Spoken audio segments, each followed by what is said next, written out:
Coin at bunutan. Diyan po itinaan ang pagpili ng mga uupong opisyal ng ilang barangay kung saan nagtabla ang ilang kandidato.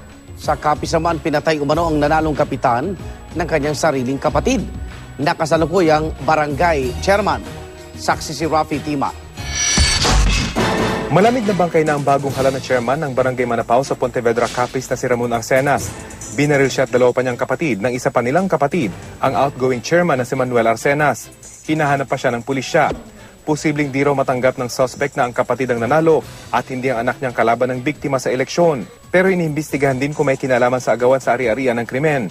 Sa ngayon, nasa 25 na ang napatay sa loob ng election period ayon sa PNP.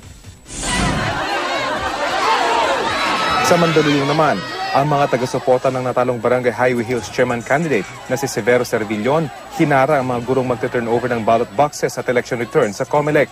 Inakusahan nilang incumbent na si Dodo Rugay ng paggamit daw ng flying voters at pera para manalo. Itinanggi naman ni Rugay ang paratang ng pandaraya. Dahil din sa pagharang ng mga taga-suporta ng isang kandidato, kaya hindi makaalis sa mga gurong Board of Election Tellers sa Barangay Western Bikutan sa Taguig. Ganito rin ang sinapit ng mga guro sa Karangalan Elementary School sa Cainta, Rizal. Ayaw palabas yung mga sasakyan na may laman na mga ballot boxes. Akala nila may laman na at hindi dito gaganapin yung canvassing. So may issue pa doon kung pwede natin i-render liable yung mga teachers. So sinasabi natin ito, administratively, they should be under the Department of Education. We cannot compel them if they don't want to. Tapos na ang eleksyon pero natuklasan ng COMELEC na humigit kumulang 500 kandidato pala ang may problema sa kandidatura. Mula sa pagiging direstradong butante, pagiging three-termer, hanggang sa pagkakaroon ng criminal conviction. Kaya kung may mananalo sa kanila, suspindido muna ang proklamasyon. Sa ibang barangay naman, may mga nanalo na. Gaya ng 29-year-old transgender na si Jane de la Cruz na landslide ang pagkapanalo bilang kapitan ng Barangay Iba sa Hagonoy, Bulacan. Hindi issue ang ating kasarian. Ang issue dito ay kung paano tayo maglingkod. Ang dalawa naman nagtablang kandidato sa pagkakapitan sa Bayambang Pangasinan nag-toss coin. Panalo ang kandidatong si Leo Macaraeg.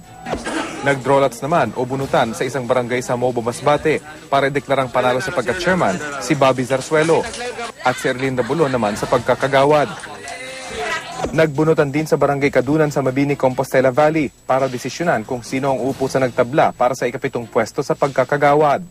Winner! Winner!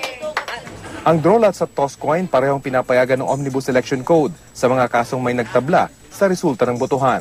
Paalala naman ni Interior Secretary Mar Rojas sa mga bagong barangay kapitan at kagawad. Hindi po tayo pumasok dito para maghari-hari. Pumasok po tayo rito para magserbisyo. Ako si Rafi Tima, ang inyong saksi.